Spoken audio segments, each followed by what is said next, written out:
MDH की हल्दी मिर्ची धनिया करे कमाल। ये रंग दे, ये खुशबू दे, ये तीखा, ये कम पड़े। क्या निराला MDH मसाला।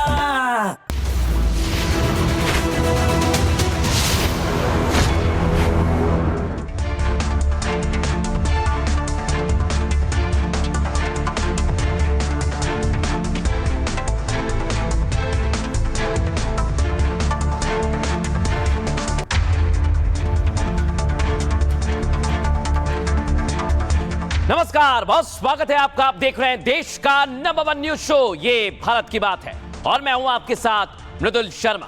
होगी देश की हर बात, दिखाएंगे आपको देश और दुनिया की तमाम बड़ी खबरें। और दर्शकों, आज गुरुवार है, कल शुक्रवार है, यानी कि जुमा, और उसे लेकर योगी फोर्स की तैयारी बहुत पुख्ता है। दर्शकों, मैं क्यों कह रहा हूं?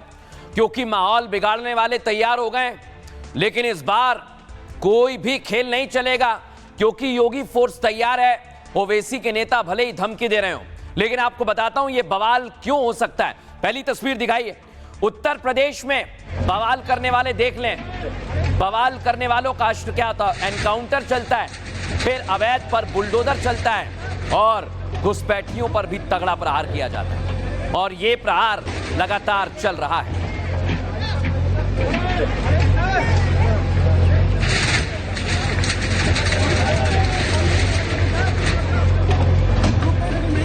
अब दर्शकों, मैं आपको बताता हूं, कल बड़ी तैयारी है बवाल की, ऐसी खबर है। उसके पहले योगी फोर्स ने, देखा ना आपने, हथियार मंगवा लिए हैं। अगर कहीं कोई गड़बड़ी करेगा तो उसको योगी फोर्स अच्छे से सबक सिखाएगी। इन तस्वीरों को देख लीजिए आप।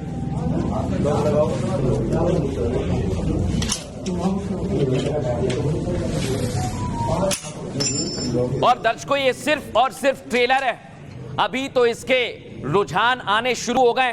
पहला रुझान आपको बता रहा हूं, सहारनपुर से आ गया है। दानिश नाम का ये बदमाश माहौल खराब कर रहा था, लेकिन योगी फोर्स ने इसका हाफ एनकाउंटर कर दिया है। मैंने कहा ना दर्शकों, अभी तो पहला रुझान है, बड़ी कार्रवाई की जाएगी।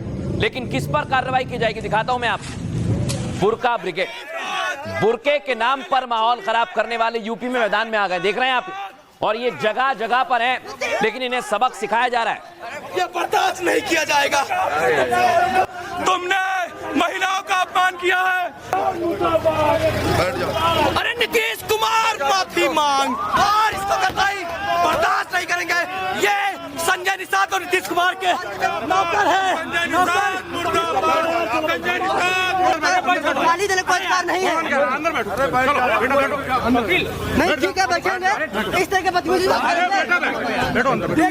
ये विवाद यहाँ तक सीमित नहीं है। ओवैसी के नेता तो खुलेआम धमकी दे रहे हैं, और ये धमकी क्या दे रहे हैं, पहले आप वो सुनिए।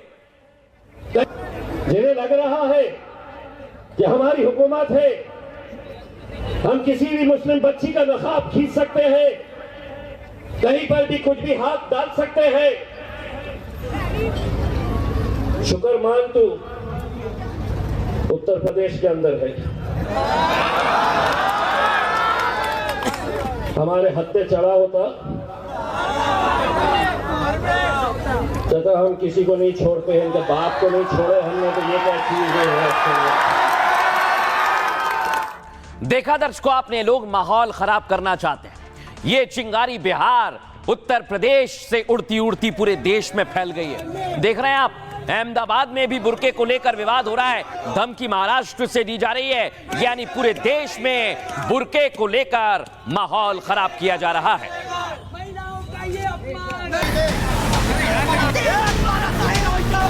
ये बर्दाश्त नहीं किया जाएगा।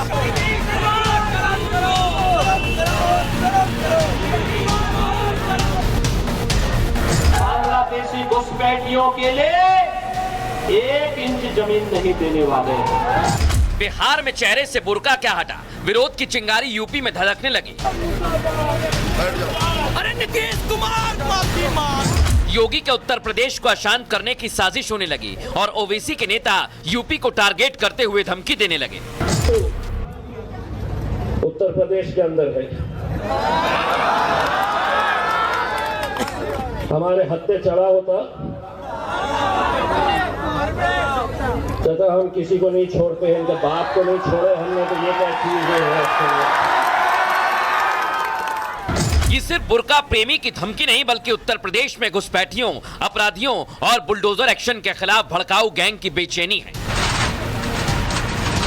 वो चाहते हैं देश और उत्तर प्रदेश का माहौल खराब करना, लेकिन योगी फोर्स भी एक्टिव हो चुकी है। कल जुमे को यूपी में बरेली पार्ट 2 ना हो जाए, इसके लिए सारे बंदोबस्त कर लिए गए हैं।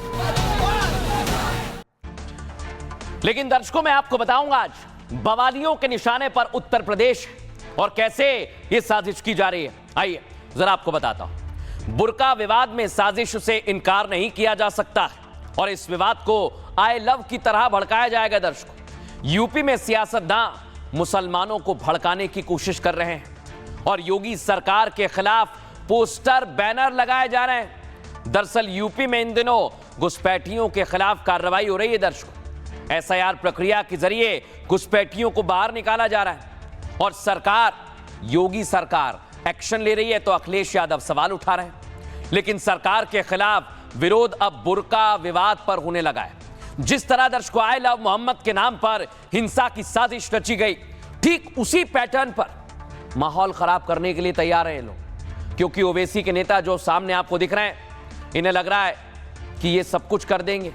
ये कह रहे हैं हुकूमत कुछ भी करे, उत्तर प्रदेश के अंदर जो हो, जब हमारे हत्थे चढ़ोगे तो छोड़ेंगे नहीं।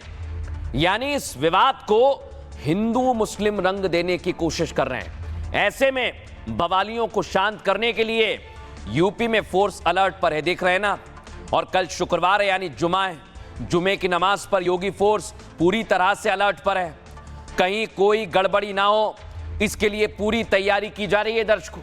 लेकिन देश भर में बुर्का विवाद बढ़ता ही जा रहा है। केंद्रीय मंत्री गिरिराज सिंह इसे लेकर क्या कह रहे हैं, सुनवाता हूं आपको। नीतीश कुमार जी ने कोई गलत काम नहीं किया है। कोई नियुक्ति पत्र लेने के लिए जा रहा हो या जा रही है, क्या उसका चेहरा नहीं दिखाएगी? ये कोई इस्लामिक देश है? नीतीश कुमार जी ने एक गार्जियन की हैसियत से, आप पासपोर्ट लेने जाती हो तो दिखाती हो कि नहीं? आप एयरपोर्ट पर जाते हैं तो दिखाते हैं कि नहीं? पाकिस्तान और इंग्लिस्तान की बात करते हैं। ये भारत है, भारत में कानून का राज चलेगा। नीतीश कुमार ने सही किया। अब दर्शकों, मैं आपको बताने वाला हूं कि कैसी साजिश कर रहे हैं समाजवादी पार्टी के लोग, कैसे पोस्टर लगाए गए। पहले आपको वो दिखाता हूं, देख रहे हैं आप, ये फुल फ्रेम दिखाइए। ये पोस्टर लगाया है और लखनऊ में लगा हुआ है। यहां पर हमारे सहयोगी पहुंचे, आपको ग्राउंड जीरो से एक्सक्लूसिव रिपोर्ट दिखाता हूं मैं पहले। समाजवादी पार्टी कार्यालय के बाहर ही एक होर्डिंग लगाई गई है। साफ तौर पर इस होर्डिंग में शिवपाल, अखिलेश यादव ये सब दिख रहे हैं। ये होर्डिंग मोहम्मद इकलाक की ओर से लगाई गई, जो कि समाजवादी पार्टी नेता हैं। इसमें साफ तौर पर लिखा गया है, नियुक्ति पत्र मांगती बच्चियां, हिजाब हटाया जा रहा है, सत्ता के घमंड में मंत्री मर्यादा भूले जा रहे हैं, छुआ ही तो क्या कहकर जुर्म को हल्का बताते हैं, नारी सम्मान पर हंसी और खुद को नेता बताते हैं। अंधेरे के इस दौर में एक आवाज़ बेबाक है, अखिलेश यादव ढाल बनकर नारी के सम्मान में साथ हैं। देखिए, नीतीश कुमार का जो फोटो था वो भी यहाँ पर जो क्रॉप करके लगाया गया इस होर्डिंग में, साफ तौर पर कहीं ना कहीं बीजेपी पर निशाना साधते हुए जो हिजाब का विवाद था वो अब लखनऊ की सड़कों पर देखने को मिल रहा है। लेकिन दर्शकों, आपने सोचा आखिर क्यों यह विवाद को हवा दी जा रही है? एक विवाद नहीं है, यूपी में कई विवाद है। एक और यह है दर्शकों, यानी घुसपैठियों पर एक्शन से दिक्कत, बुर्के पर जब बवाल हो रहा है तो उसमें भी सियासत, यानी अलग अलग मुद्दों पर उत्तर प्रदेश में सियासी नफा नुकसान तलाशा जा रहा है। अब मैं आपको दर्शकों एक और तस्वीर बताता हूं। घुसपैठियों पर यानी एसआईआर को लेकर सवाल, अब बुलडोजर एक्शन पर भी सवाल। यानी अखिलेश यादव एक भी मुद्दा नहीं छोड़ रहे हैं। यूपी में जो जो मुद्दे उठाए जा रहे हैं उसे लेकर समाजवादी पार्टी पूरी तरह से तैयार है। यानी सीधा सीधा बीजेपी वर्सेस सपा और योगी वर्सेस अखिलेश यादव होने लगा है। आइए आपको बताता हूं, यूपी में विरोध की चिंगारी के पीछे सबसे बड़ी वजह घुसपैठिए हैं। यूपी में विरोध की चिंगारी की सबसे बड़ी वजह है दर्शकों, मैं आपको बता रहा हूं, यूपी में विरोध की चिंगारी जो अभी तक आपने देखी है उसमें अखिलेश यादव लगातार मैदान में आए। अखिलेश ने एसआईआर के बहाने सीएम योगी को घेरने की कोशिश की।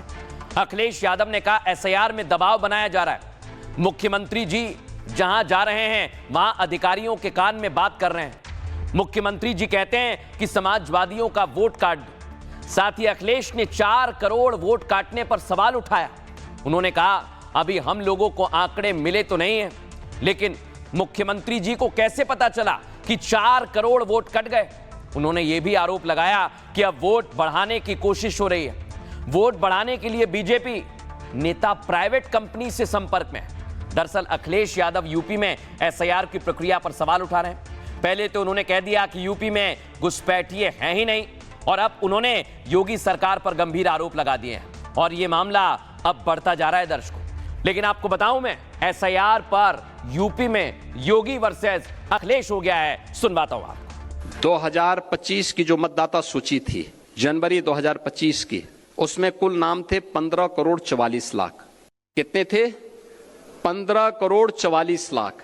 1 जनवरी 2026 को जो भी युवा 18 वर्ष का होगा वह मतदाता बनने का हकदार होगा। यह संख्या बढ़नी चाहिए 15 करोड़ 44 लाख से 16 करोड़ तक, लेकिन यह संख्या बढ़ी नहीं है, घटी है। 15 करोड़ 44 लाख से घट करके ये हो गई है 12 करोड़ का। ये जो 4 करोड़ का गैप है, ये मिसिंग है, ये आपका विरोधी नहीं है। एसआईआर में दबाव बनाया जा रहा है। मुख्यमंत्री जी जहां जा रहे हैं वहां अधिकारियों के कान में बता रहे हैं कि समाजवादियों का वोट काट दो। समाजवादी अगर इनके जो, क्योंकि नौकरी रोजगार तो यहां दे नहीं पाए, तो बहुत सारे समाजवादी परिवार के लोग विदेशों में हैं, कान में कह के आए हैं मुख्यमंत्री जी के इनका वोट कटना है, कोई ना कोई कमी निकालिए, नोटिस भी मत भेजिए, इनके वोट काटिए। और इसलिए वोट काटने के लिए कह रहे हैं क्योंकि आंकड़े हम पर तो आए नहीं, अभी हम लोगों को आंकड़े तो मिले नहीं। ये मुख्यमंत्री जी को कैसे पता लग गया कि 4 करोड़ उनके वोट कट गए? अब दर्शकों, मैंने आपको बताया कि पूरे देश भर में यह विवाद हवा ले रहा है, यूपी में, महाराष्ट्र में, अहमदाबाद में। लेकिन आप देखिए, नीतीश कुमार बिहार के मुख्यमंत्री हैं, शुरुआत यहां से।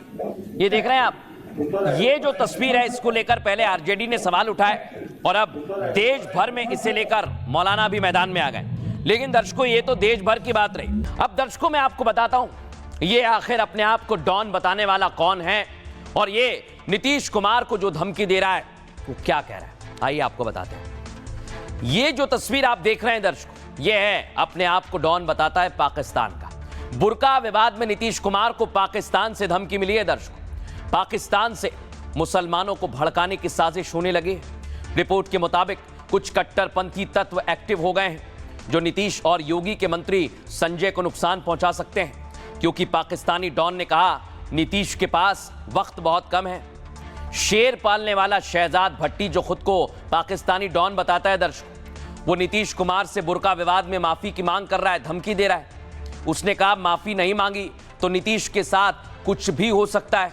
तो वहीं पाकिस्तान की मंत्री आजमा बुखारी भी चेतावनी दे रही हैं। पाकिस्तानी मंत्री इसी बहाने भारत के मुसलमानों को भी भड़का रही हैं, जिसके बाद बिहार के मुख्यमंत्री नीतीश कुमार की सुरक्षा बढ़ा दी गई है। नीतीश के करीब केवल हाई प्रोफाइल और चुनिंदा लोग ही जा पाएंगे। उनके मूवमेंट के दौरान सुरक्षा प्रोटोकॉल को और मजबूत कर दिया गया है। साथ ही सोशल मीडिया पर मॉनिटरिंग तेज कर दी गई है दर्शकों, और संदिग्ध गतिविधियों पर कड़ी नजर रखी जा रही है। यानी सीधे सीधे धमकी के बाद पुलिस भी अलर्ट पर है। अब मैं आपको सुनवाता हूं दर्शकों, इस धमकी के बाद पुलिस भी एक्शन में आ गई है। सुनिए जरा। हमारे पास जांच के लिए हमने दिया है आईजी पटना को, इस पर जांच के लिए मैंने दिया है। फर्दर अभी कोई जानकारी इस पर नहीं मिली है। जो भी सोशल मीडिया पोस्ट पे आया है उस पर आईजी पटना इस पर पूरी जानकारी प्राप्त कर रहे हैं। नहीं, अभी जानकारी अभी इमीडिएटली नहीं पड़ता है जानकारी। समीक्षा किया जाएगा? नहीं, जो जानकारी हम लोग को प्राप्त हुई है सोशल मीडिया से, उस पर हम लोग फर्दर उस पर जांच कर रहे हैं। अगर ये हरियाणा या राजस्थान में किसी हिंदू औरत की घूंघट होती और मैंने उतारा होता, क्या बीजेपी वाले यही कहते? जरा एक सेकंड के लिए आप सोचिए, अगर किसी मुसलमान लीडर ने किसी हिंदू औरत का घूंघट उतारा होता तो कितना बवाल मचता। क्योंकि ये डॉक्टर मुसलमान थी तो इसलिए बीजेपी का रिएक्शन जो है अलग है। हम इनसे यही उम्मीद कर सकते हैं, इससे ज्यादा तो हम इनसे उम्मीद नहीं करते। पूरे नेशनल मीडिया पे उनको शर्मसार किया गया, तो ये बहुत बड़ी एक घटना है और इसकी हम कड़े से कड़े शब्दों में निंदा करते हैं। लेकिन किसी बुजुर्ग को, पिता समान व्यक्ति को या किसी भी पद पर बैठे अधिकारी को ये अधिकार नहीं है कि वो किसी भी महिला का, चाहे वो अपना पल्लू किसी तरीके से भी लेना चाहे, हिजाब के रूप में या आंचल के रूप में, कोई उसका पल्लू खींचे, उसकी प्राइवेट स्पेस इन्वेड करे, ये अधिकार किसी को नहीं है। नोइंगली अगर कोई इस तरह की बात होती है तो हम कर सकते हैं। वो एक्सीडेंटली कुछ इस प्रकार की बात बेटी समझ करके, बहू समझ करके कि भाई काम करने जा रहे हो तो हिजाब लगाने की क्या जरूरत है, इस तरह की बात किए होंगे। उनका कोई इंटेंशन खराब नहीं था। लेकिन दर्शकों, अब आपसे जुड़ी हुई खबर की बात करूंगा। क्या आपका भी मकान है या आप किराए पर रहते हैं या आपने किसी को किराए पर मकान दिया है, तो आज टीवी छोड़कर कहीं मत जाइए, क्योंकि यहां किराएदार से किराया मांगा तो मालकिन को मौत के घाट उतार दिया। सिर्फ इतना ही नहीं, पूरी खबर आपको बताऊं। सबसे पहले तस्वीर दिखाता हूं। गाजियाबाद में यह घटना घटी है। यह है मकान मालकिन जिनको मारा गया है, और यह है वो किराएदार दंपत्ति जिन्होंने मकान मालकिन को मौत के घाट उतारा है। दर्शकों, आप देख लीजिए अच्छे से, आपको विश्वास नहीं होगा। किराएदार ऐसे ही आते हैं घर मांगने, लेकिन ये वारदात को अंजाम दे गए। अब आपको एक और तस्वीर दिखाता हूं दर्शकों, आप हैरान रह जाएंगे। मार के मकान मालकिन को सूटकेस में बंद कर दिया। ये वही तस्वीर है, देख रहे हैं आप। चौंकाने वाला खुलासा दर्शकों, पहले तो मालकिन को मारा और उसके बाद इस बैग में बंद कर दिया। लेकिन इस बीच क्या हुआ दर्शकों, आपको बताता हूं मैं। ये आप तस्वीर देखिए, पुलिस की टीम पहुंच गई है, पूरे मामले की पड़ताल कर रही है। जिस घर में मर्डर हुआ है वो मैं आपको दिखा रहा हूं, और ये दिल्ली एनसीआर में बहुत बड़ी वारदात है दर्शकों, क्योंकि ये हर शख्स से जुड़ी हुई है। या तो किसी का मकान है या वो किराए पर रहता है या किराए पर देता है। लेकिन अब मैं जो आपको सुनवाने वाला हूं वो आपको चौंका देगा दर्शकों, इसलिए मैं कह रहा हूं इन लोगों की आप बात सुनिए। ये आरोपी हैं, लेकिन कैसे वारदात को अंजाम दिया खुद बता रहे हैं, सुनवाइए जरा। निकलना वरना हमारा बिल्कुल मुश्किल कर दिया। कब की बात है, कब आए थे ये आपके फ्लैट में? आज शाम को। और मारा कैसे आपने? भैया हमने गला घोटा चुन्नी। मैं एक्सेप्ट कर रहा हूँ कि मैंने किया, इसकी गलती नहीं है, मैंने किया। साथ थी, हम साथ थे, आप अपने पे मत लो, हमने साथ थे, साथ किया है। बस ये है कि मैं अब ये नहीं चाहता कि कोई इस पे हाथ उठाए, मेरे हाथ उठाए, मैं पुलिस में मेरे को बहुत ज्यादा टॉर्चर किया सर। ये हाथ को काट दिया। इस फ्लैट में रहती है, इस फ्लैट की ओनर लेडी, उसको मार दिया उन्होंने, बैग में पैक कर दिया, परेशान कर देते। तो नहीं, रुक जाओ। अरे भैया पुलिस आएगी, फोरेंसिक टीम आएगी, पुलिस आएगी, कोई चले मत जाइए, सब बाहर चलो।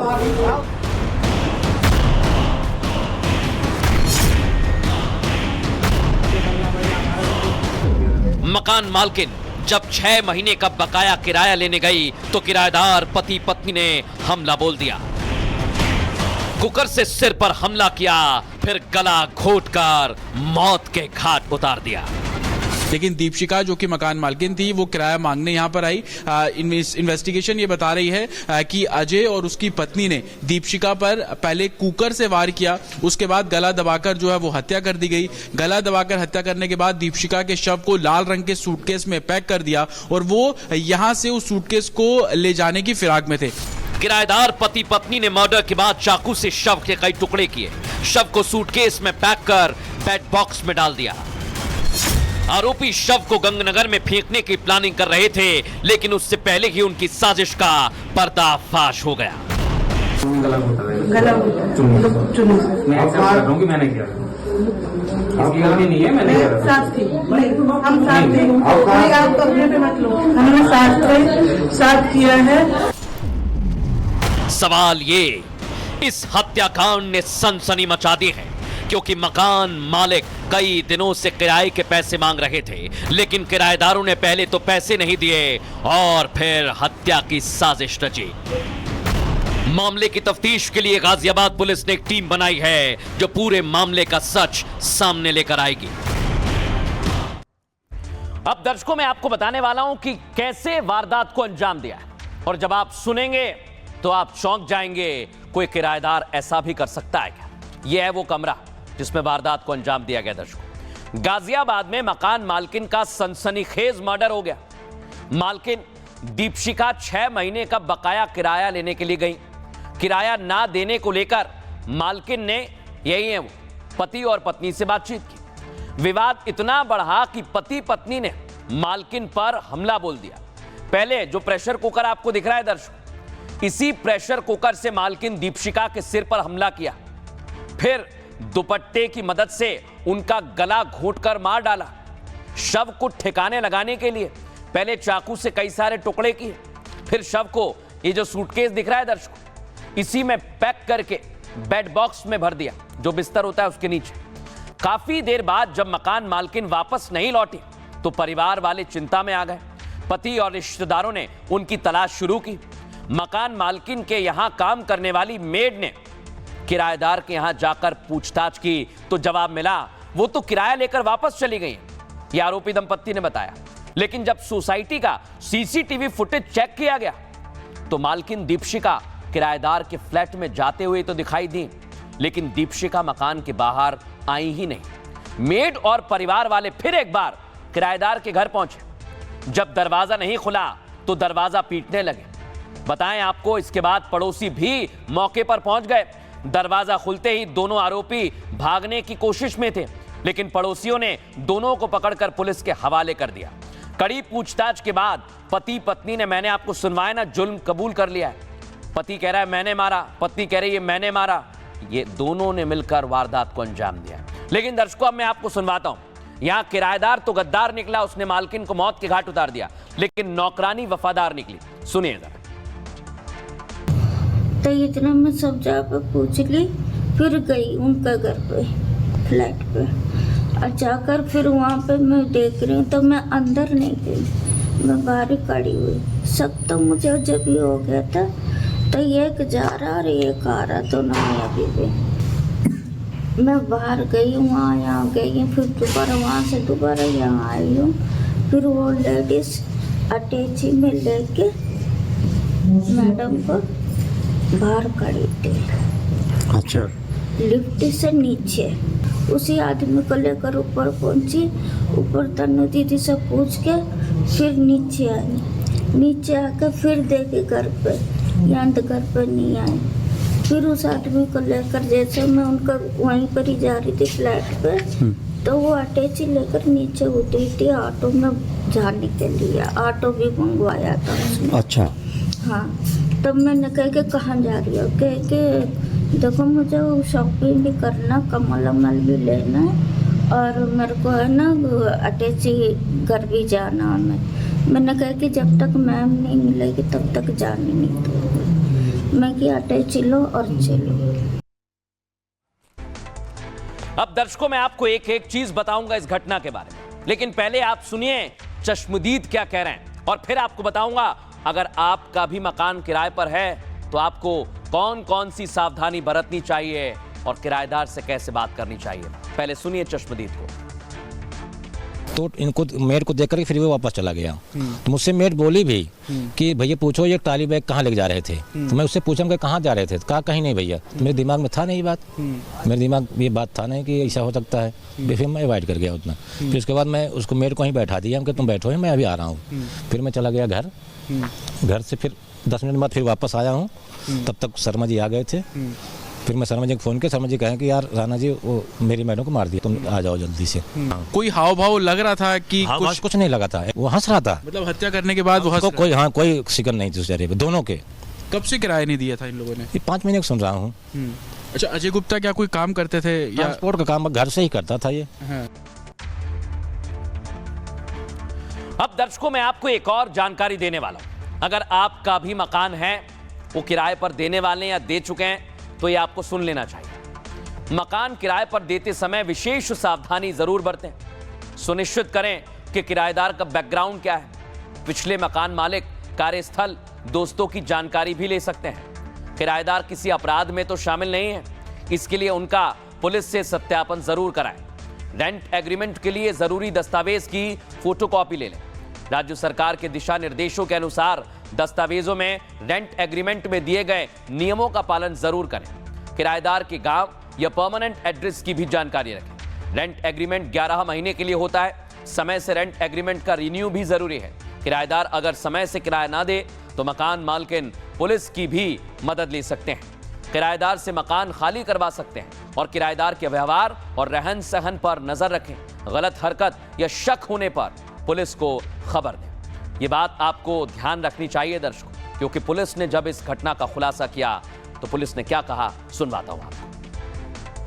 अपने दूसरे फ्लैट पर किराया लेने गई थी F 506 और शिमेरा सोसाइटी राजनगर एक्सटेंशन, और जब देर रात तक वह नहीं लौटी तो उनकी मेट को शक हुआ और वह उस फ्लैट में गई और उनकी संदिग्धता के आधार पर उस घर की तलाशी ली गई, जहां पर एक लाल बैग में दीपशिका शर्मा के शव को बरामद किया गया है।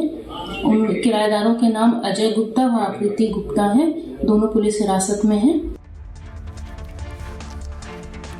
और दर्शकों, अब उस खबर का वक्त आ गया है जो साजिश के चलते भारतीयों को देखनी चाहिए, क्योंकि साजिश एक जगह से नहीं हो रही है, 3 जगह से हो रही है।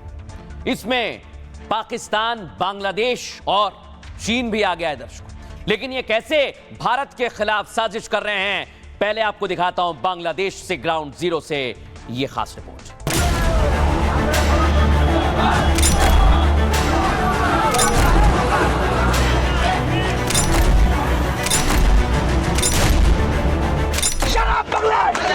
बांग्लादेशे কাশ্মীরে সিকিমে জম্মুতে লাদাখে ভারতের যারা সেপারেটিস্ট আছে বাংলাদেশে আমরা তাদেরকে আশ্রয় প্রশ্রয় দিয়ে যে 7 সিস্টার রয়েছে সেটাকে বাংলাদেশ থেকে এখানে থামবো না, ভারতীয় দূতাবাসে ঢুকে যাবো ইনশাআল্লাহ।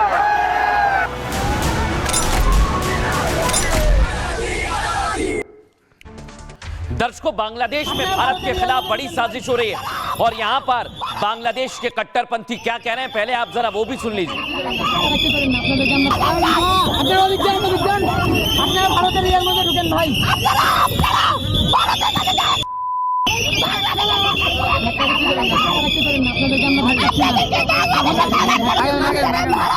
लेकिन दर्शकों, आपको बताता हूं मैं, ये बांग्लादेश में कट्टरपंथी मैदान में आ गए, देख रहे हैं आप। भारतीय हाई कमीशन को घेर लिया, मैंने आपको कल बताया था। लेकिन अब इन लोगों ने कह दिया है कि इस बार तो भारतीय हाई कमीशन बच गया, लेकिन अगली बार नहीं बचेगा।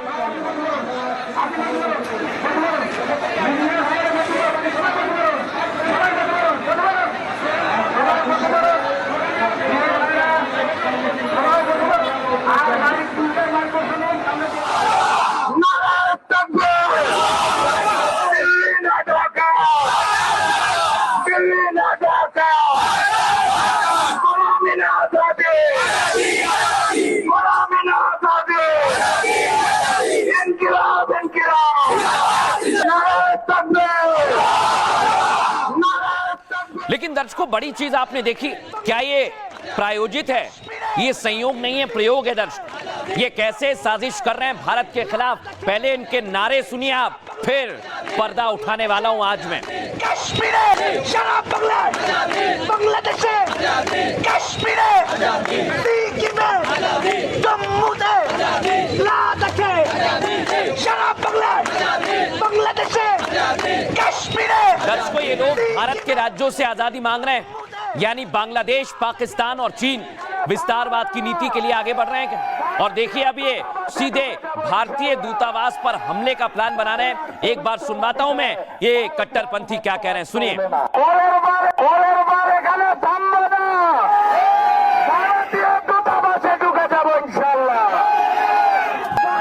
পবিত্র মাটিতে ভারতীয় আধিপত্যবাদ চলবে না।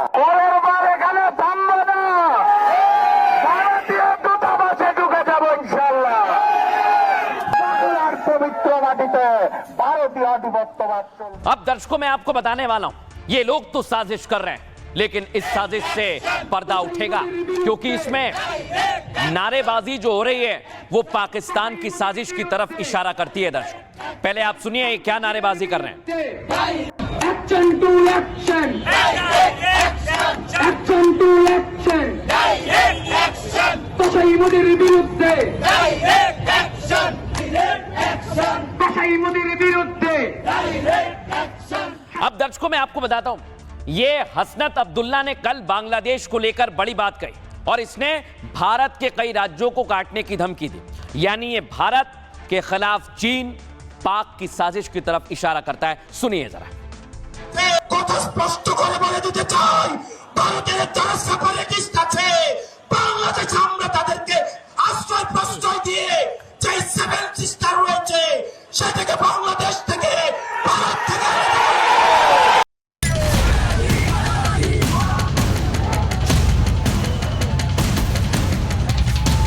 बांग्लादेश पर कट्टरपंथी जमात ने कब्जा कर लिया।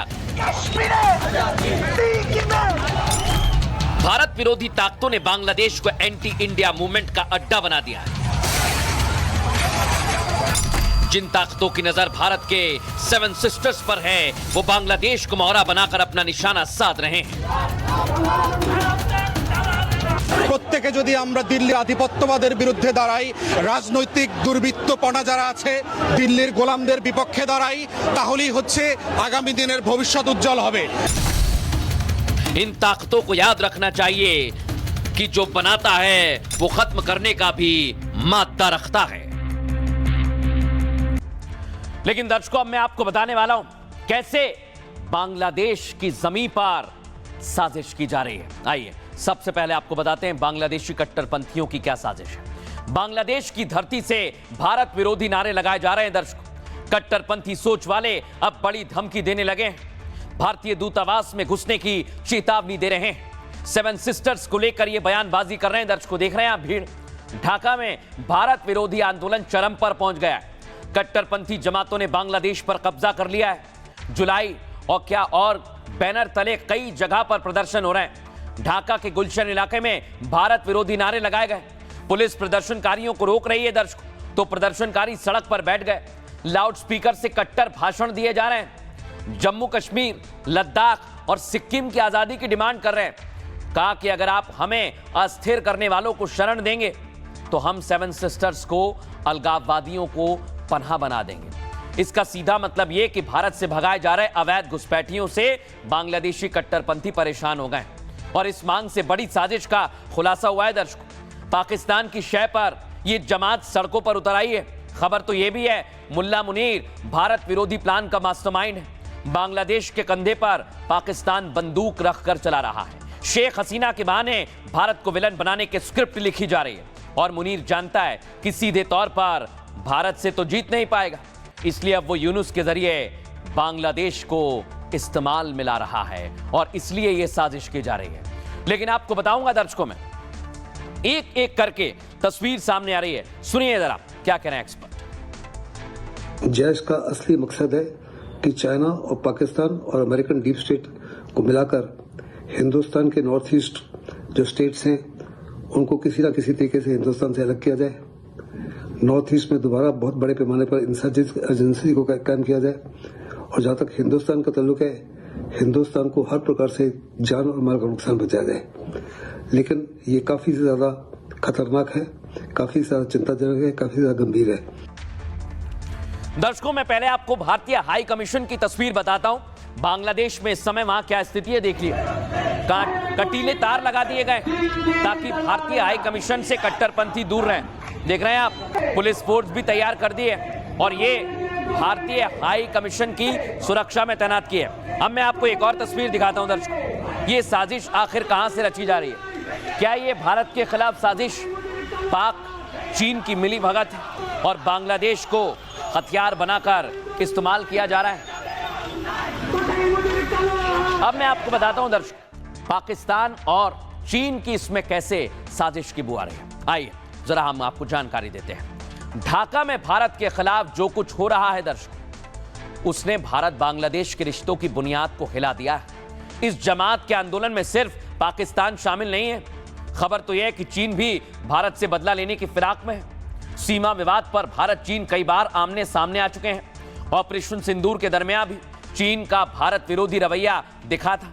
अब बांग्लादेश को भारत विरोधी अड्डा बनाने की कोशिश की जा रही है। भारत विरोधी उग्रवादी नेताओं को बांग्लादेश लाने की प्लानिंग है। इन गतिविधियों का मकसद पूर्वोत्तर भारत में अशांति फैलाना है। असम को अशांत करने वाले कई उग्रवादी नेता चीन में छिपे हैं। दर्शकों, चीन की मदद से पाक उग्रवादी सरगना को बांग्लादेश लाना चाहता है, जिसके जरिए पाकिस्तान भारत के खिलाफ साजिश रच सकता है। और शेख हसीना की सरकार थी तो ऐसे उग्रवादियों का प्रत्यर्पण भी हुआ था। फिर शेख हसीना के जाने के बाद आदान प्रदान बंद हो गया है। अब मोहम्मद यूनुस पाकिस्तान और चीन की कठपुतली बन चुका है। वो भारत विरोधी साजिशों में खुलकर शामिल हो रहा है, क्योंकि यूनुस फिर से बांग्लादेश की गद्दी संभालना चाहता है और चुनावों से पहले वो ये साजिश कर रहा है। दर्शकों, और इसको लेकर फॉर्मर एम्बेसडर दीपक बोरा क्या कह रहे हैं, सुनिए जरा। भारत का जो नॉर्थ ईस्टर्न एरिया है उसको अलग कर दिया जाए, ये बकवास करते हैं, मुंगेरी लाल के सपने हैं। ये जो तीन है ना, जो घुसे हुए एक साथ में एक बिस्तर में, किसी में दम नहीं है कि भारत से पंगा ले। चीन गालवान के बाद खामोश बैठा है, भुदकता रहता है, दम नहीं है मुझसे पंगा लेने की। पाकिस्तान को अभी तक याद है, हर बार उसने पंगा लिया है, जबरदस्त मार पड़ी है। अब दोनों ये चाहते हैं, पाकिस्तान और चीन, कि बांग्लादेश पहले पंगा ले, क्योंकि उसे बलि का बकरा बनाना चाहते हैं। मैंने आपको दर्शकों साजिश बता दी, लेकिन भारत की तैयारी कैसे, वो बताऊं उससे पहले एक और तस्वीर देखिए। जमात आंदोलन के पीछे बड़ी साजिश बताई जा रही है। अगली तस्वीर दिखाइए। भारत की तैयारी क्या है दर्शकों, अगली तस्वीर दिखाइए। भारत ने साजिशकर्ताओं को लेकर कह दिया है बांग्लादेश को लताड़ कर कि अगर कड़ी सजा नहीं दी गई तो फिर भारत अपने हिसाब से कार्रवाई करेगा। और दुश्मनों के लिए भारत का प्लान क्या है दर्शकों, आइए जरा मैं आपको बताता हूं। दुश्मन चाहे जितनी साजिश कर ले, बांग्लादेश में भारत विरोधी साजिश क्योंकि चरम पर पहुंच गई है। भारत ने बांग्लादेश के राजदूत को फटकार लगाई है। यही है राजदूत। ढाका में भारतीय दूतावास की सुरक्षा सुनिश्चित करने के लिए कहा गया है इनसे। भारत की इस फटकार का असर भी दिख रहा है दर्शकों। ढाका का गुलशन इलाका छावनी में तब्दील हो गया, हमने आपको दिखाया। अब भारत कूटनीतिक एक्शन की तैयारी में है। एंटी इंडिया मूवमेंट को दुनिया के सामने भारत रखेगा। खबर यह है कि बिम्स्टेक, आसियान और क्वाड में भी यह मुद्दा गूंज सकता है। बांग्लादेश में अल्पसंख्यकों पर हमले का मुद्दा भी उठाया जाएगा। सीमा पर जीरो टॉलरेंस घुसपैठ नीति भारत लागू करेगा। और आपको एक और जानकारी दूं मैं, बीएसएफ और खुफिया एजेंसीज को भी अलर्ट पर रखा है भारत ने। आईएसआई और कट्टरपंथी नेटवर्क पर कड़ी कार्रवाई का भी प्लान है। वर्तमान में बांग्लादेश राजनीतिक रूप से अस्थिर है दर्शक। यूनुस सरकार का सुरक्षा तंत्र बहुत कमजोर है, ढीला है, और बांग्लादेश में इस्लामी कट्टरपंथ समूह फिर से एक्टिव हो गया है। भारत विरोधी गतिविधियों का खुलासा अब धीरे धीरे होने लगा है। और यूनुस का पाकिस्तान और चीन से लगाव मैंने आपको बता दिया, जो जग जाहिर है। चीन और पाकिस्तान अघोषित मैदान बांग्लादेश बन चुका है, जहां भारत के हितों को प्लानिंग के तहत चुनौती दी जा रही है। इसलिए भारत ठोस एक्शन के मूड में आ गया है और बांग्लादेश पर कड़ी कार्रवाई की जा रही है। लेकिन आपको बताएं, इस मामले को लेकर हमने फॉरेन एक्सपर्ट से भी बात की। वो क्या कह रहे हैं, सुनिए जरा। बांग्लादेश जो हमारे साथ जिस तरह का व्यवहार कर रहा है, डेफिनेटली ये चिंताजनक है, आपत्तिजनक है, और कई जगहों पे जिसे कहा जाए ना, लिमिट्स भी पार कर रहा है, हदें पार कर रहा है। परंतु हमें थोड़ी क्लैरिटी भी रखनी पड़ेगी। परंतु जो ज्यादा चिंताजनक है वो ये है कि जो गैर सरकारी एनजीओज हो गई, या ये रेडिकल इस्लामी हो गए, या जमात के लोग हो गए, या अलग अलग जो रेडिकल इस्लामिस्ट हो गए, जिस तरह की उनकी स्टेटमेंट्स हैं, उनको डेफिनेटली रोका जाना चाहिए। और ये दायित्व बनता है बांग्लादेश की सरकार का।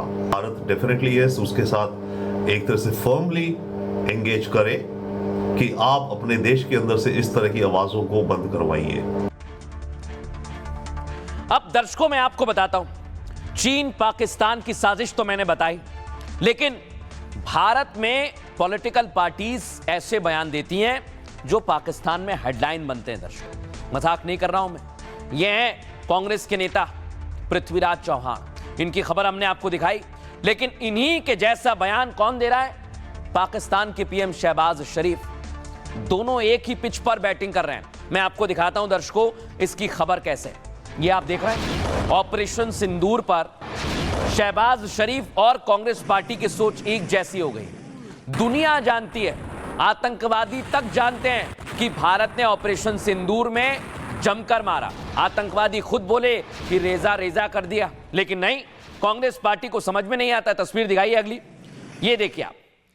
अगर अब भी नहीं आ रहा है तो मैं बता रहा हूं कहां कहां पर मारा, और ये किसने बताया दर्शकों? भारतीय सेना ने। फिर बता रहा हूं, ये आप देखिए अलग अलग जगह पर आतंकी ठिकानों को तबाह किया गया, लेकिन फिर भी कई लोगों को दिक्कत हो रही है। और कांग्रेस पार्टी कैसे सवाल उठा रही है, पाकिस्तान की भाषा बोल रही है, सुनिए जरा। पहिल्या दिवशी आपला संपूर्ण पराभव झाला। 7 तारखेला जे हवाई युद्ध अर्ध्या तासात झालं, ती विमानं पडली, त्या दिवशी सगळा भारताचा एअरफोर्स ग्राउंड झाला, त्यानंतर एकही विमान उडलं नाही। अब दर्शकों, जब कांग्रेस पार्टी ऐसी सवाल करेगी तो फिर तो पाकिस्तान इसका फायदा उठाएगा। वही हुआ, शहबाज शरीफ कांग्रेस के बहाने अपनी जीत का दावा करने लगे, लेकिन वो सफेद झूठ है। सुन लीजिए आप। और तारीख आपकी अजीम कुर्बानियों को कभी भुला नहीं पाएगी, बल्कि हमेशा क़यामत तक तारीख आपकी अजीम कुर्बानियों को सुनहरे हरूफ से याद रखेगी। और ये कहना गलत नहीं होगा कि आपकी इन अजीम कुर्बानियों की बदौलत आज खुदादाद मुल्क पाकिस्तान कायम और दायम है। इनका पता नहीं कौन सा कायद, वो इंडिया के इन मामलात के ऊपर एक स्टेटमेंट नहीं आई। जनाब डिप्टी स्पीकर साहब, मुझे टीपू सुल्तान के वो एक कॉल याद आ रहा है कि अगर एक लश्कर जिसका सरदार शेर हो और उसके साथ लश्कर में गीदड़ हो तो वो शेरों की तरह लड़ते हैं। अगर शेरों का लश्कर उसका सरदार गीदड़ हो तो वो नहीं लड़ सकते।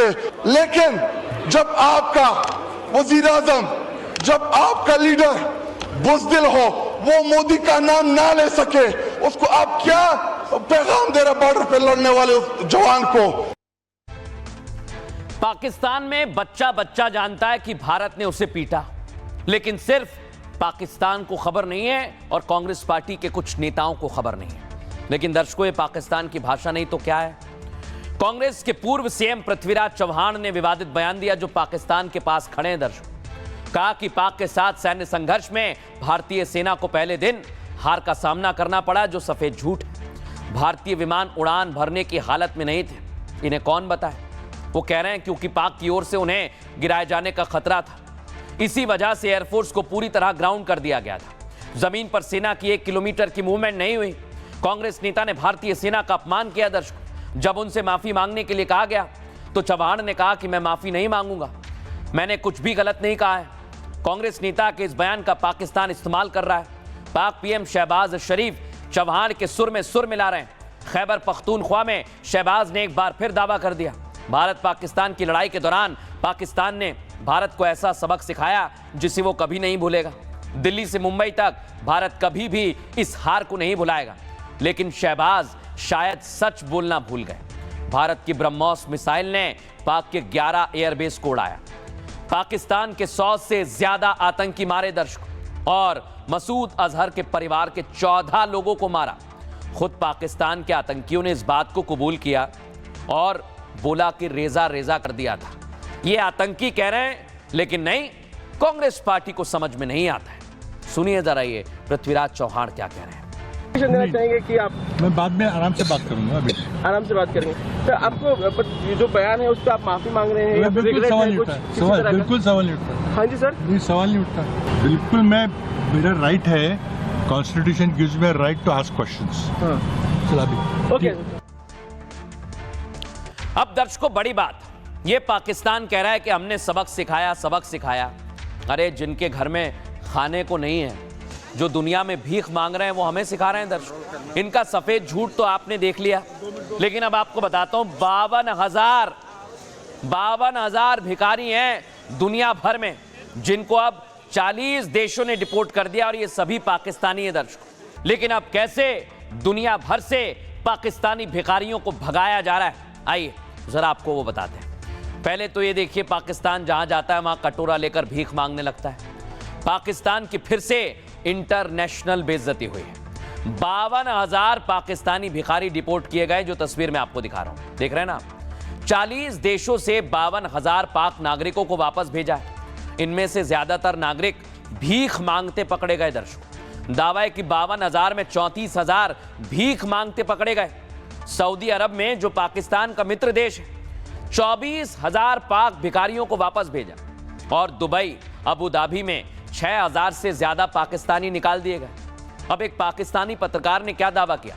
155 पाकिस्तानी हर दिन डिपोर्ट किए जा रहे हैं। 11 महीने में 52,000 पाकिस्तानियों को डिपोर्ट किया गया है। पाकिस्तान FIA के डायरेक्टर जनरल ने पाक संसद को जानकारी दी है। सोचिए आप, कहा सऊदी को लेकर अफ्रीका के देशों से लोग डिपोर्ट किए गए हैं और कई पाकिस्तानी अपराधी गतिविधियों में भी लिप्त पाए गए हैं। दावा यह कि पाकिस्तान में 4 करोड़ भिखारी हैं।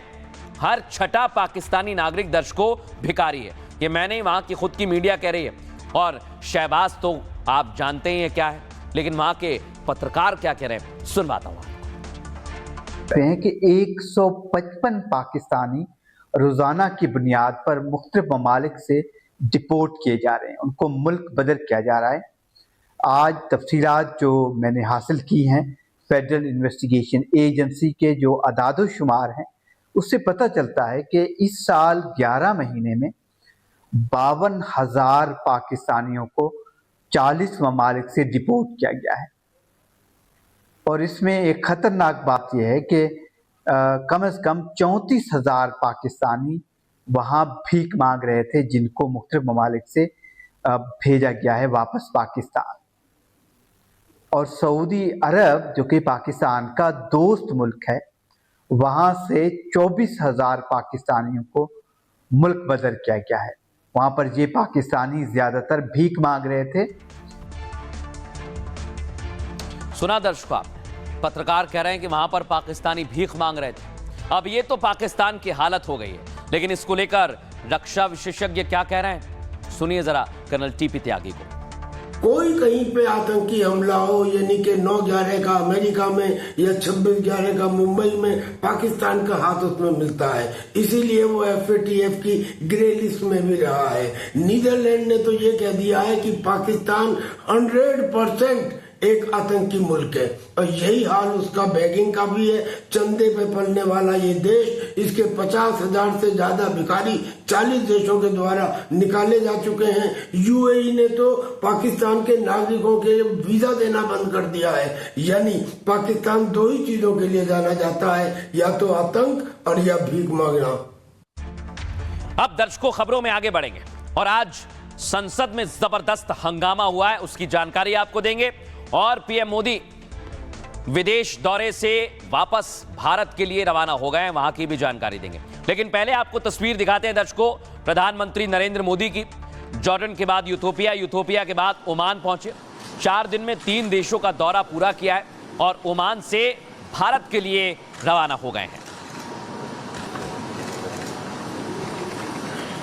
और प्रधानमंत्री नरेंद्र मोदी को अलग अलग देशों में दर्शकों सम्मानित किया गया है। आपको बताते हैं, ओमान में ऑर्डर ऑफ ओमान से उन्हें सम्मानित किया। यही है वो अवार्ड जो मैं आपको दिखा रहा हूं, फुल फ्रेम दिखाइए इसे। ये है वो जो भारतीयों का सम्मान है। पीएम मोदी ने कहा ये 140 करोड़ देशवासियों का सम्मान है।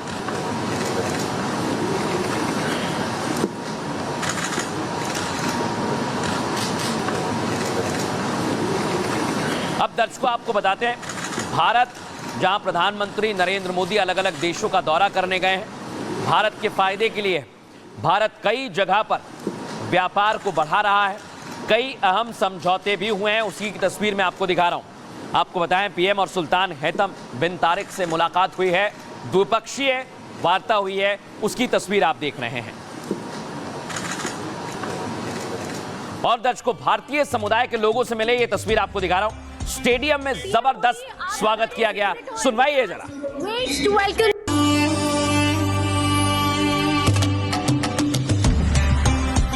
पीएम मोदी, आप हमारे फेवरेट हो and we can't wait to welcome you. Modi Modi Modi.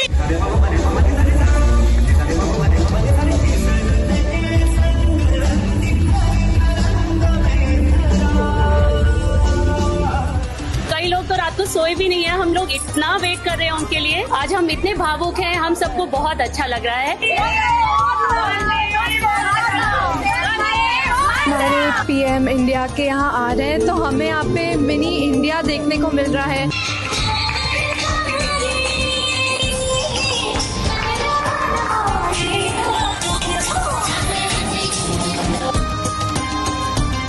हमने मोदी के इरा में जन्म लिया, उनके इरा को फील किया। We are the luckiest generation of India. When the Prime Minister comes in, it's like always a festival kind of atmosphere.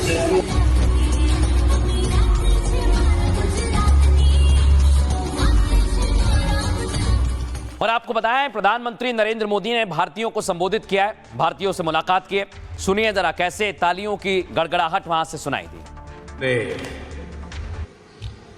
एक मिनी इंडिया देख रहा हूं।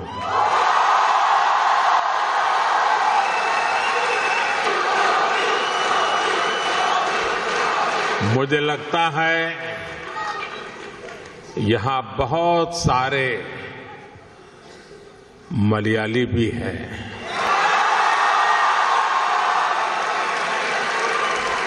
सुखमाणो।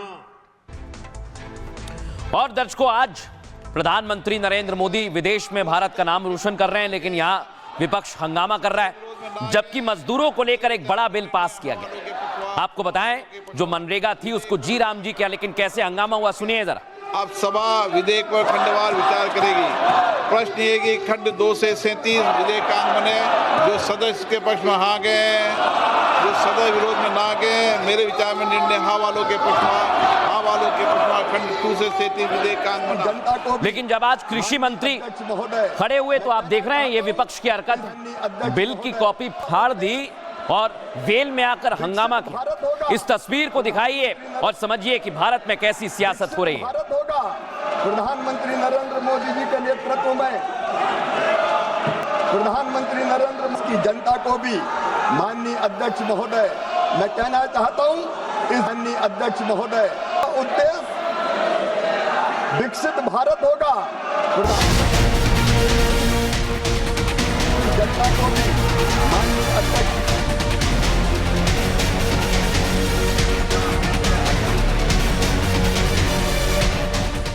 मैं मेरे सामने एक मिनी इंडिया देख रहा हूं।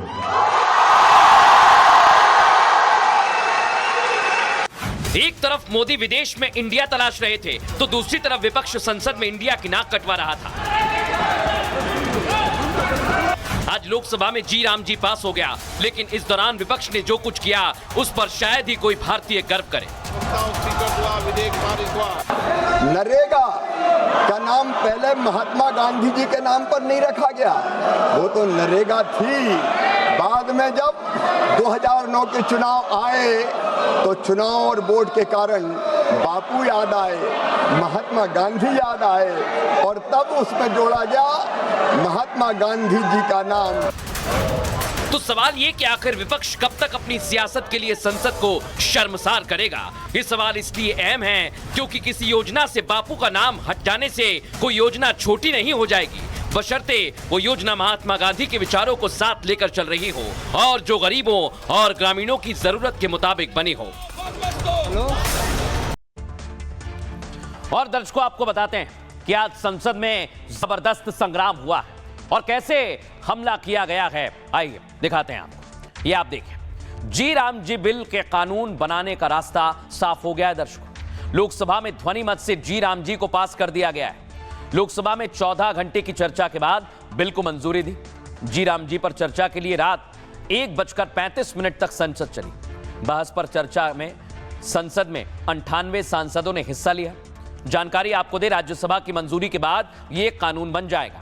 राज्यसभा में चर्चा के लिए बिल को पेश कर दिया गया और लोकसभा में चर्चा के दौरान कृषि मंत्री शिवराज सिंह चौहान ने जवाब दिया। शिवराज सिंह चौहान के भाषण के दौरान जमकर हंगामा हुआ। चर्चा के दौरान विपक्षी दलों ने वेल में आकर जमकर नारेबाजी की और इंडिया अलायंस में शामिल दलों ने बिल वापस लेने के नारे भी लगाए। बताऊं आपको, विपक्षी दलों ने बिल की कॉपियों को ऐसे फाड़कर संसद के पटल पर उड़ा दिया। दर्शकों, दिखा रहा हूं मैं आपको। सत्ता पक्ष और विपक्ष में जमकर बहस हुई। इस दौरान अफरा तफरी का माहौल रहा। लोकसभा में बहस के दौरान कृषि मंत्री शिवराज सिंह चौहान ने विपक्ष पर जमकर हमला बोला। शिवराज सिंह चौहान ने कहा पहले मनरेगा महात्मा गांधी के नाम पर नहीं था, मनरेगा पहले नरेगा थी। 2009 में महात्मा गांधी का नाम जोड़ दिया गया। चुनाव में वोट के लिए मनमोहन सरकार ने बापू को याद किया। आज इंडी गठबंधन के सांसदों ने लोकतंत्र को कलंकित करने का काम किया है। विपक्ष ने लोकतंत्र को भीड़ तंत्र में बदला है, गुंडा तंत्र में बदला है। और उसका उदाहरण ये उड़ते हुए कागज के देख रहे हैं ना आप, ऐसे कागज उछाले गए हैं। विपक्ष के इस व्यवहार से बापू के आदर्शों की हत्या हुई है और इसको लेकर शिवराज सिंह चौहान ने कैसे हमला किया, सुनिए। और विपक्ष के नेताओं ने जवाब भी दिया। नरेगा का नाम पहले महात्मा गांधी जी के नाम पर नहीं रखा गया, वो तो नरेगा थी। बाद में जब 2009 के चुनाव आए तो चुनाव और वोट के कारण बापू याद आए, महात्मा गांधी याद आए और तब उसमें जोड़ा गया महात्मा गांधी जी का नाम। लेकिन माननीय अध्यक्ष महोदय, मैं निवेदन करना चाहता हूं, इस मनरेगा को भी अगर ताकत के साथ किसी ने ठीक ढंग से लागू किया तो वो हमारे प्रधानमंत्री श्रीमान नरेंद्र मोदी जी ने लागू किया। यह नाम बदलने का नहीं है, ये अपने हकूक है, राइट टू वर्क। ये जो हक हमने दिया था उस हक को छीन ले रहे हैं, तो ये लोगों के राइट को छीन रहे हैं, हक को छीन रहे हैं। ये मुद्दा बहुत बड़ा है।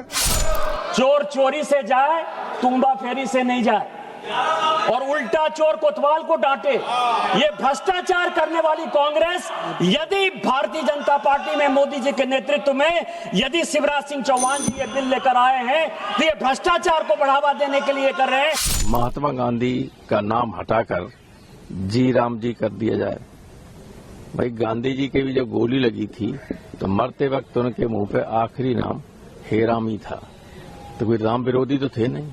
इसके बावजूद उनके नाम से अगर बीजेपी को चिढ़ है तो ये आश्चर्य की बात है और आलोचना की बात है। लड़की की शादी ना हो रही हो, नौकरी नहीं लग रही हो, घर में कहीं पर ऊफा पटा हो रही हो, पत्नी पत्नी में नहीं बन रही हो, पति में लड़का बिगड़ गया हो, और तो और गाय अगर दूध नहीं दे रही हो तो आप श्री राम जय जय राम कह दीजिए, काम निकल जाएगा। तो इंटेंशन कहाँ गलत है। अब दर्शकों आपको बताता हूं, आज संसद में प्रियंका गांधी ने केंद्रीय सड़क परिवहन मंत्री नितिन गडकरी से मिलने की इच्छा जाहिर की। उसके बाद नितिन गडकरी ने उन्हें मिलने के लिए बुलाया।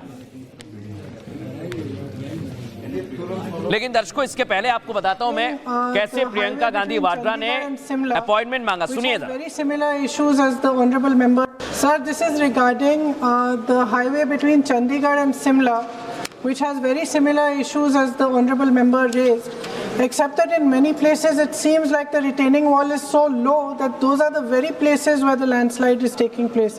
So may I request you to please look into the matter? And may I also request you to grant me an appointment? I've been asking since June to talk about my constituency, sir. Madam, आज question our के बाद आप आ जाइए, कभी भी आइए, मेरा दरवाजा हर समय खुला रहता है, अपॉइंटमेंट लेने की भी जरूरत नहीं होती, आप भी आइए।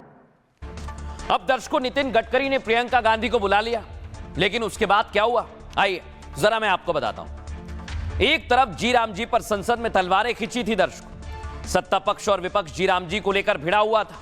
लेकिन इसी दौरान संसद में एक और नजारा देखने को मिला दर्शकों, जब प्रियंका गांधी ने गडकरी से संसद में उनसे अपॉइंटमेंट मांग लिया।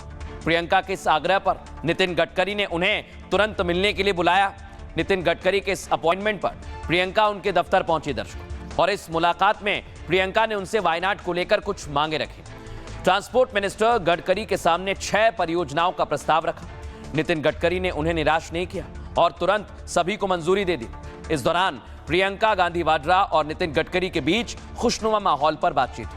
गडकरी ने मजाक के अंदाज में कहा, पहले राहुल गांधी का काम किया था, अब बहन का काम नहीं करेंगे तो मेरे ऊपर सवाल उठेंगे। बैठक के बाद गडकरी ने उन्हें चावल की एक खास डिश भी खिलाई।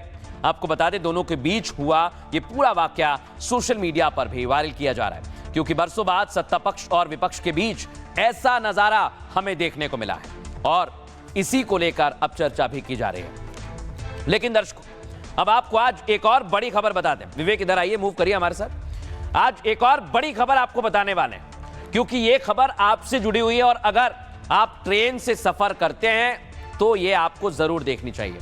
आज आप अगर इतने भारी भारी बैग लेकर जाते हैं तो अब सावधान हो जाइए, क्योंकि आपको बहुत बड़ी जानकारी दे रहा हूं। दिखाइए जरा, ट्रेन में बड़ी संख्या में सामान लेकर लोग चलते हैं और अब ट्रेन में जब आप सामान लेकर जाएंगे तो उसका भी तय किलो सीमित कर दिया है, कितना आपको ले जाना है। दर्शकों, आपको बताऊंगा मैं क्यों सीमित किया गया है, क्योंकि आप देख रहे होंगे आपका तो एक बैग है लेकिन पड़ोस वाले के पास 7 बैग है। इससे आपको भी दिक्कत होती है और वो इतना भारी भरकम लगेज लेकर आता है। लेकिन अब इंडियन रेलवे ने इसके लिए पूरी तैयारी कर दी और कैसी तैयारी की है आपको मैं बताने वाला हूं। और अगर आप आने वाले दिनों में यात्रा कर रहे हैं तो अपने रिश्तेदारों को, दोस्तों को भी इस जानकारी से जरूर रूबरू कराएं। आइए, अब यात्री ट्रेन मालगाड़ी जैसी नजर नहीं आएगी, क्योंकि अब ट्रेन में लगेज की सीमा लागू की जाएगी। जानकारी आपको दे दे, रेल मंत्री अश्विनी वैष्णव ने संसद में यह भरोसा दिया है। अब तक ट्रेन में एक निश्चित वजन तक लगेज की इजाजत थी, लेकिन अब एक सीमा के बाद लगेज पर शुल्क वसूला जाएगा। शुल्क लेकर भी एक सीमा तक ही सामान की इजाजत होगी। सीमा से ज्यादा लगेज पर शुल्क लगेज रेट का 1.5 गुना होगा दर्शकों, क्योंकि ज्यादा सामान को दूसरे यात्रियों को असुविधा होती है, सुरक्षा और सफाई में भी समस्या पैदा होती है। ट्रेन में हादसों का भी खतरा बढ़ जाता है। आपको बताता हूं दर्शकों, में सेकंड क्लास का टिकट है तो 35 किलो तक सामान आप मुफ्त ले जा सकते हैं। 35 किलो से ज्यादा सामान ले जाने पर आपको पैसे देने होंगे और शुल्क के बावजूद 70 किलो से ज्यादा की इजाजत आपको नहीं होगी।